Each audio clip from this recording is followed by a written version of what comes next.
சரி, ஜென்ரலாக நான் ஒரு ஸ்டாக் மார்க்கெட்டில் ட்ரேட் பண்ணுறேன்.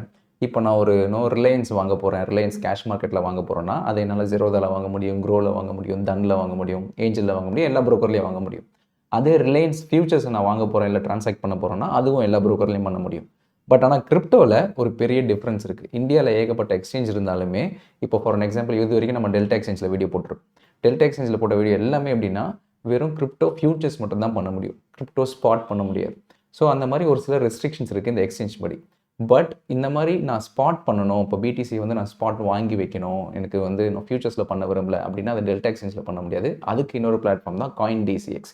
ஸோ இந்த காயின் டிசிஎக்ஸ் எப்படி மற்ற பிளாட்ஃபார்மோட கொஞ்சம் டிஃப்ரெண்ட்டாக இருக்குது. இதில் எப்படி நீங்கள் ஸ்பாட்டில் ட்ரேட் பண்ணலாம், இன்கேஸ் லாங் டர்மாக நீங்கள் ஒரு விஷயத்தை ஹோல்ட் பண்ணணும். இப்போ பிட்காயினில் நான் லாங் டர்மாக ஹோல்ட் பண்ணணும்னா நான் டெல்டா எக்ஸ்சேஞ்சில் பண்ணும்போது ஃபியூச்சர்ஸில் மட்டும் தான் பண்ண முடியும். ஸோ கண்டிப்பாக ஃபியூச்சர்ஸில் பண்ணணும்னா ஃபண்டிங் ரேட்டுன்னு ஒன்று இருக்குது. எவ்ரி 8 hours ஒன்ஸ் ஒரு அமௌண்ட் சார்ஜ் பண்ணுவாங்க. ஸோ நம்ம அமௌண்ட் வந்து டெபிட் ஆகிட்டே இருக்கும். நான் இதுவே ஸ்பாட்டில் வாங்கி வச்சிருந்தா அந்த ஃபண்டிங் ரேட்லாம் இருக்காது. ஸோ அந்த மாதிரி ஒரு மெஜாரிட்டி ஆஃப் த டிஃப்ரென்ஸ் ஒவ்வொரு எக்ஸ்சேஞ்சுக்குமே இருக்கும். ஸோ இந்த காயின் டிசிஎக்ஸில் எப்படி ஸ்பாட்டில் ட்ரேட் பண்ணலாம், இதில் என்னென்னலாம் அட்வான்டேஜஸ் இருக்குது, which are missing in other exchanges அப்படின்றத டீட்டெயிலாக பார்ப்போம். ஸோ காயின் டிசிஎக்ஸில் நான் ஸ்டார்ட் பண்ணுறதுக்கு முன்னாடி காயின் டிசிஎக்ஸோட மேனேஜ்மெண்ட் டீமுக்கே ரீச் அவுட் பண்ணி, நீ கௌதம் கம்பீர் ஃபோட்டோ போகிறதெல்லாம் ஓகே, ஆனால் 2 வாரத்துக்கு முன்னாடி தான் உங்களோட ஓன் பிளாட்ஃபார்மில் $44 மில்லியன் கிட்ட ஹேக்கே ஆயிடுச்சு.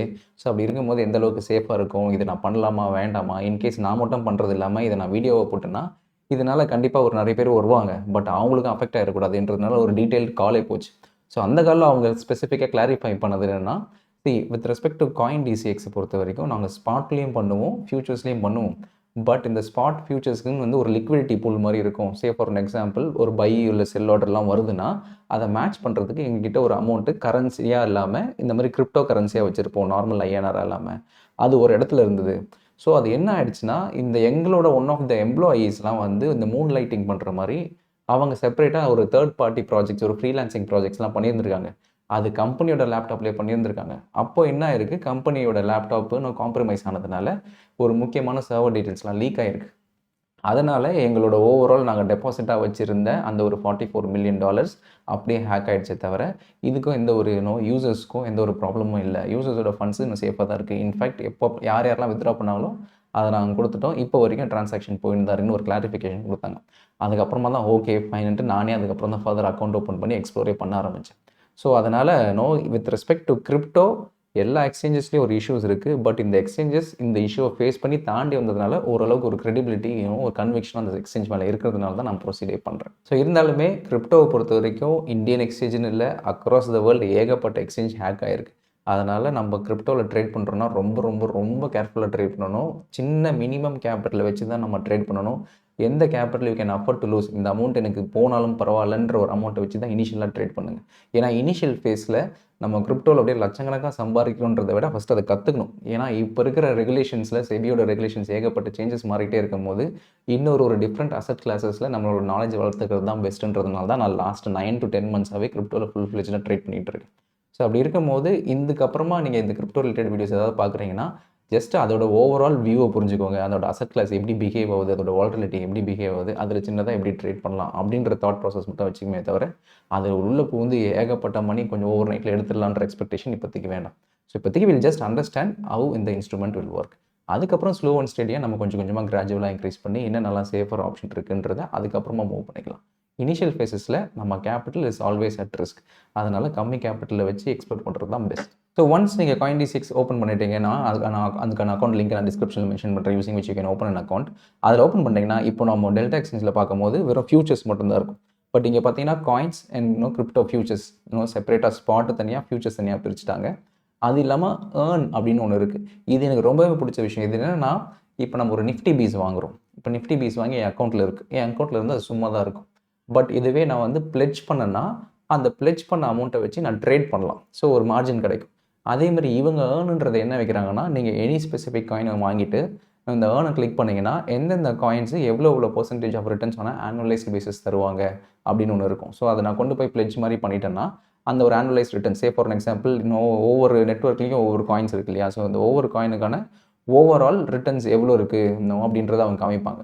ஸோ உங்களோட காயின்ஸ் நீங்கள் என்ன வச்சுருந்தாலுமே அதை நீங்கள் இந்த மாதிரி ஒரு பிளெட்ஜிங் மாதிரி வச்சு ஒரு ஏர்னுன்ற ஒரு ஆப்ஷன் பேசிவ் இன்கம் வர மாதிரி நீங்கள் கிரியேட் பண்ணலாம். சும்மா உங்கள் அக்கௌண்ட்டில் இருக்கிறத நீங்கள் இந்த மாதிரி கொடுத்துட்டிங்கன்னா அதில் ஒரு percentage of returns on annualized basis வரும். ஸோ அதுவும் ஒரு அடிஷ்னல் விஷயம் which is not available in other exchange. So இப்போ நான் ஒரு பிடிசி வச்சிருக்கேன், இடிஹெச் வச்சிருக்கேன், வாட் எவர் நான் ஒரு கிரிப்டோ காயின்ஸ் வச்சிருக்கேன், என்னோட போர்ட்ஃபோலியோவில் ஒரு 10 காயின் வச்சிருக்கேன்னா அதை கொண்டு போய் இந்த மாதிரி விஷயத்தில் நான் ஸ்டேக் பண்ணலாம். ஸோ அப்படி பண்ணும்போது ஒவ்வொரு நெட்வொர்க்கும் ஒவ்வொரு அமௌண்ட் ஆஃப் இன்ட்ரெஸ்ட் பே பண்ணுவாங்க.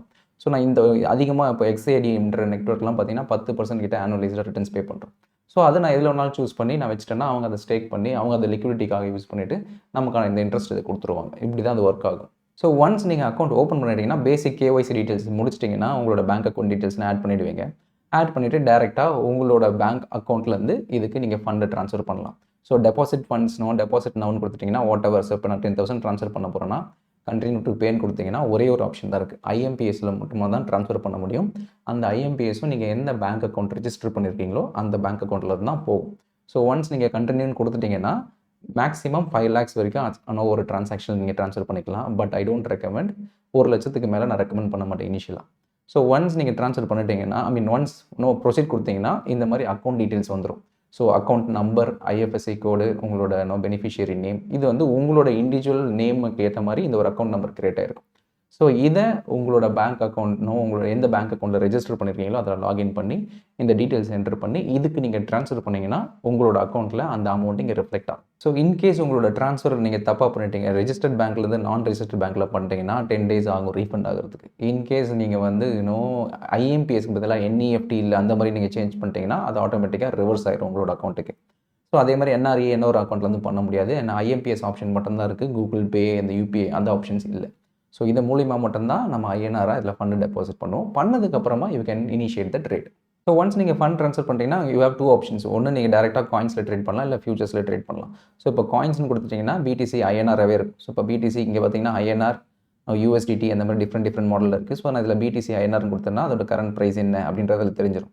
ஸோ அதுக்கப்புறமா you can directly purchase. So இங்கே நீங்கள் பை BTCன்னு கொடுத்துட்டிங்கன்னா அதில் ஹவு மச் INR எனக்கு வந்து 1000 ரூபாய்க்கு வாங்கணும், 2000 ரூபாய்க்கு வாங்கணும், வாட் எவர் அமௌண்ட் அந்த அமௌண்ட் மென்ஷன் பண்ணிங்கன்னா அந்த அமௌண்ட்டுக்கான BTC ஃப்ராக்ஷனல் பேசிஸில் உங்கள் அக்கௌண்ட்டில் வந்துடும். ஸோ அதை நீங்கள் INR-ஆவும் கொடுக்கலாம், அப்படி இல்லைனா USDT-ஆகவும் கொடுக்கலாம். ஸோ 2 விஷயமும் இந்த Coin-D6 பிளாட்ஃபார்மில் சப்போர்ட் ஆகும். ஸோ இதில் பெரிய ப்ளஸ்ஸே BTC ஃப்ராக்ஷனில் இருக்கிறதுனால நம்ம எவ்வளோ சின்ன அமௌண்ட் வேணாலும் என்டர் பண்ணலாம். சப்போஸ் நான் 100 ரூபாய் என்டர் பண்ணுறேன்னா அந்த 100 ரூபாய்க்கு எவ்வளோ அமௌண்ட் ஆஃப் BTC வாங்குவோம், 0.00001 BTC வரும். அந்த BTC நம்மளோட அக்கௌண்ட்டில் டெபாசிட் ஆயிடும். அதை வச்சு நம்ம பை அண்ட் செல் ட்ரான்சாக்ஷன் பண்ணிக்கலாம்.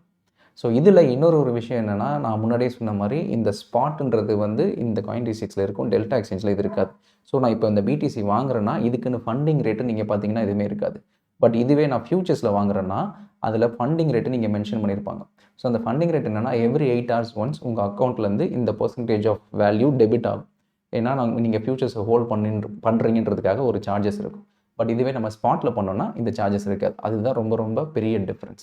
அண்ட் செகண்ட் திங்கு, இந்த லாங் டேர்ம் SIP பண்ணணும் அப்படின்னு நினைக்கிறவங்களாம் இந்த ஃபியூச்சர்ஸ் வாங்குறதுக்கு பதிலாக டேரெக்டாக இந்த காயின்ஸில் ஸ்பாட் வாங்குறதுனால இந்த ஃபண்டிங் ரேட் அவாய்ட் பண்ணலாம், சார்ஜஸும் கம்மியாக இருக்கும். அதே மாதிரி இதில் மற்ற எக்ஸ்சேஞ்சஸை விட இந்த எக்ஸ்சேஞ்சில் நம்பர் ஆஃப் காயின்ஸ் ரொம்பவே அதிகமாக இருக்குது. நீங்கள் பார்த்தீங்கன்னா தெரியும், ஏகப்பட்ட காயின்ஸ் இருக்குது. யூஸ்வலி நம்ம டெல்டா எக்ஸ்சேஞ்சில் 143 காயின்ஸ் தான் இருக்கும். பட் இங்கே பார்த்தீங்கன்னா நீங்கள் பினான்ஸில் பார்க்குற என்னென்ன காயின்ஸ்லாம் இருக்கோ அது மோஸ்ட்லி இங்கேயும் இருக்கும். ஸோ பினான்ஸில் நம்ம ட்ரேட் பண்ணோன்னா நம்ம INR USDT-யை ஃபஸ்ட்டு வாங்கணும், அதுக்கு நம்ம வந்து P2P யூஸ் பண்ணணும், அதுக்கப்புறமா வாங்கி அதை பினான்ஸ் அக்கௌண்ட்டில் டெபாசிட் பண்ணி அதுக்கப்புறம் ட்ரான்சாக்ஷன் பண்ணுறதுக்கு இந்த மாதிரி டேரெக்டாக நம்மளோட பேங்க் அக்கௌண்ட்டை டேரெக்டாக ஆட் பண்ணி INR-ஆக டெபாசிட் பண்ணி வாட் எவர் பினான்ஸில் இருக்கிற காயின்ஸை இங்கே நம்ம டேரெக்டாக ட்ரேட் பண்ணுறது ஒரு மச் ஈஸியர் ஆப்ஷன். அண்ட் ஓவராலாக ஜஸ்ட் லைக் எனி கிரிப்டோ எக்ஸ்சேஞ்சை பொறுத்த வரைக்கும் நம்ம யூஸ்வலி 20 rupees per order பே பண்ணியிருப்போம் ஜீரோதாவில், மற்ற எனி கைண்ட் ஆஃப் ப்ரோக்கரில். பட் கிரிப்டோவில் வரும்போது எல்லாமே டேர்ன் ஓவர் பேசிஸில் தான் இருக்கும். நீங்கள் எந்த அளவுக்கு உங்களோட டேர்ன் ஓவர் ஹையராக இருக்கோ அந்தளவுக்கு சார்ஜஸ் ஹையராக இருக்கும். அண்ட் யூஸ்வலி பார்த்தீங்கன்னா ஸ்பாட்டில் நம்ம INR விஷயத்தை வச்சு நம்ம ட்ரேட் பண்ணோன்னா ஓவராலாக 0.5% அந்த டேர்ன் ஓவர் தான் நம்மளோட ஃபீஸ். பட் இதுவே நம்ம ஃபியூச்சர்ஸில் பண்ணுறதா இருந்தால் நம்மளோட ஃபீஸ் வந்து 0.05. ஸோ இந்த 0.05 தான் டெல்டா எக்ஸ்சேஞ்சு, Coin-D6 இந்த மாதிரி மோஸ்ட் ஆஃப் த அதர் பிளாட்ஃபார்ம்ஸில் ஃபியூச்சர்ஸ்க்கு சார்ஜ் பண்ணுற ஒரு ஃபீஸ். பட் நம்ம INR-ல ஸ்பாட்டில் ட்ரேட் பண்ணோன்னா ஃபீஸ் ரொம்பவே அதிகம். ஸோ இன்டூ 10 times ஃபியூச்சரில் வந்து 0.05% தான் ஃபீஸு, பட் இதில் 0.50. ஸோ ரிலேட்டிவ்லி ரொம்ப ஹையராக இருக்கும். பட் நான் முன்னாடியே சொன்ன மாதிரி ஃபியூச்சர்ஸில் ட்ரேட் பண்ணால் ஃபண்டிங் ரேட் சார்ஜஸ் இருக்கும், இதில் இந்த ஃபண்டிங் ரேட் சார்ஜஸ் இருக்காது.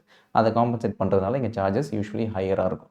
பட் இதுவே வால்யூம் நம்ம அதிகமாக பண்ணோன்னா like volumes overall transaction volumes அதிகமாக பண்ண அந்த இந்த maker fees and taker fees ஸ்பாட்டுக்கு கொஞ்சம் கம்மியாகிட்டே வரும். பட் ஜென்ரலாக 0.5% of the overall turnover தான் நம்மளோட சார்ஜஸ். நம்மளோட ட்ரேட்ஸ் ரொம்ப அதிகமாக இல்லைன்னா இந்த சார்ஜஸ் பெருசாக தெரியாது. நம்மளோட ட்ரேட்ஸ் அதிகமாக இருந்தால் இந்த சார்ஜஸே ப்ராஃபிட்ஸை ஈட் அப் பண்ணிடும். ஸோ ஓவராலாக ஃபீஸ் படி பார்த்தோம்னா, இப்போ நான் 10,000 ரூபாய்க்கு ட்ரேட் பண்ணுறேன். ஸோ 10,000 ரூபாய்க்கு ஸ்பாட்டில் ட்ரேட் பண்ணுறேன்னா நான் ஓவராலாக 50 ரூபா ஃபீஸ் பே பண்ணியிருப்பேன் ஸ்பாட்டுக்கு. ஸோ பெருசாக சார்ஜ் இல்லை. இதே 10,000 ரூபாவை நான் கொண்டு போய் ஃபியூச்சர்ஸில் ட்ரேட் பண்ணியிருந்தேன்னா என்னோட ஓவரால் சார்ஜஸே பார்த்தீங்கன்னா 5 ரூபா தான் இருக்கும். ஸோ நான் தான் சொன்னேன் 10 மடங்கு ஜாஸ்தி. பட் இருந்தாலுமே ஃபீஸாக அப்சல்யூட் வேல்யூவாக பார்க்கும்போது 10,000க்கு நம்ம 50 ரூபா தான் பே பண்ணியிருப்போம். பட் இங்கே 5 ரூபா தான் பே பண்ணியிருப்போம். அதுதான் பெரிய டிஃப்ரென்ஸ் இந்த ஸ்பாட்டுக்கு வந்து ஃபியூச்சர்ஸ். அண்ட் இதில் இன்னொரு முக்கியமான விஷயமே, நம்ம கிரிப்டோவாக கூட டெபாசிட் பண்ணலாம். ஐஎன்ஆர் மட்டும் இல்லாமல் கிரிப்டோவாக டெபாசிட் பண்ணலாம். அது வந்து மற்ற எக்ஸ்சேஞ்சில் அவைலபிள் இல்லை. ஸோ நம்ம டேரெக்டாக கிரிப்டோ டெபாசிட்னு கொடுத்தேன்னா இங்கே நமக்குன்னு ஒரு வேலட் அட்ரஸ் வரும். Say for example deposit crypto அப்படின்னு கொடுத்துட்டு நான் ஏதோ வாட் எவர் அந்த அமௌண்ட் கொடுக்குறேன்னா டெத்தரோ இல்லை யூஎஸ்டிசி வாட் எவர் இந்த காயின்ஸ் நீங்கள் வச்சிருக்கீங்களோ அதை ட்ரான்ஸ்ஃபர் பண்ணணும்னு நினைக்கிறீங்கன்னா யூஎஸ்டிடியை நான் ட்ரான்ஸ்ஃபர் பண்ண போகிறேன்னா அதுக்கான நெட்வொர்க் என்னவோ அந்த நெட்வொர்க் செலக்ட் பண்ணிட்டேன்னா உங்களுக்கு ஒரு கிரிப்டோ வாலெட் அட்ரஸ் வந்துடும். ஸோ இதுதான் உங்களோட வாலெட் அட்ரஸ். ஸோ நான் பினான்ஸில் நான் ஆல்ரெடி கிரிப்டோ காயின்ஸ் வச்சிருக்கேன். அதுலேருந்து நான் இதுக்கு ட்ரான்ஸ்ஃபர் பண்ண போகிறேன்னா இந்த வாலெட் அட்ரஸ் நீங்கள் அதில் கொடுத்தீங்கன்னா டேரெக்டாக கிரிப்டோஸாகவே இங்கே வந்துடும். ஸோ இங்கேருந்தே நீங்கள் காயின் D6லேருந்தே நீங்கள் ட்ரேட் பண்ணலாம். ஸோ இதுவும் one of the additional feature. So இப்போ நான் எக்ஸ்பிளைன் பண்ணது எல்லாம் தான் முக்கியமான டிஃப்ரென்சஸ் பிட்வீன் காயின் D6க்கும் அதர் பிளாட்ஃபார்ம்ஸ்க்கும். ஸோ கோயிங் ஃபார்வர்ட் இந்த பிளாட்ஃபார்ம்ஸில் என்ன ஃபர்தராக நம்ம எப்படிலாம் ட்ரேட் பண்ணலாம், எப்படிலாம் ஆர்பிட்ரேஜ் பண்ணலாம், அது ரொம்பவே முக்கியம். ஏன்னா ஆர்பிட்ரேஜ் பொறுத்த வரைக்கும் இப்போ நான் இந்தியாவில் ரிலையன்ஸ் ஷேர் ப்ரைஸ் வாங்க போகிறேன்னா அது ஜெரோதாலையும் ஒரே ப்ரைஸ் தான் இருக்கும், க்ரோலையும் ஒரே ப்ரைஸ் தான் இருக்கும், ஏஞ்சல்லையும் ஒரே ப்ரைஸ் தான் இருக்கும். ஏன்னா across the prices exchange NSC எக்ஸ்சேஞ்சுன்னு ரிஃப்ளெக்ட் ஆகுது. கிரிப்டோவில் அப்படி இல்லை. ஒவ்வொரு எக்ஸ்சேஞ்சுமே ஒவ்வொரு காயின் D6 டெல்டா எக்ஸ்சேஞ்ச் இந்த மாதிரி ஒவ்வொரு ப்ரோக்கருக்குமே ஒவ்வொரு லிக்விடிட்டி ப்ரொவைடர் இருப்பாங்க.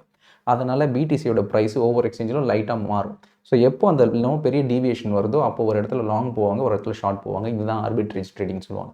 ஸோ இந்த மாதிரி நிறைய விஷயம் பண்ணலாம். ஸோ எப்போவுமே நம்ம இந்தியாவுக்கும் இந்த கிரிப்டோக்கும் பெரிய டிஃப்ரென்ஸ் எங்கே வரும்னா இந்த மாதிரி மல்டிபிள் எக்ஸ்சேஞ்சஸில் வச்சு நம்ம ட்ரேட் பண்ணும்போது ப்ரைஸ் டிஃப்ரென்ஸை வச்சு ஒரு டெல்டா நியூட்ரல் ஸ்ட்ராட்டஜி ரன் பண்ணி நம்ம ரிஸ்க் ஃப்ரீயாக இல்லை வெறும் லெஸர் ரிஸ்கில் ரிட்டர்ன்ஸ் கொஞ்சம் பெட்டராக எடுக்கலாம். அதெல்லாம் எப்படி பண்ணுறதுன்னு கோயிங் ஃபார்வர்டில் ஒவ்வொரு வீடியோவை நான் எக்ஸ்பிளைன் பண்ணுறேன். இப்போ எக்ஸ்பிளைன் பண்ணதில் ஏதாவது டவுட்ஸ் இருந்தால் நீங்கள் கமெண்ட்ஸில் மென்ஷன் பண்ணுங்கள், நான் அட்ரஸ் பண்ணுறேன்.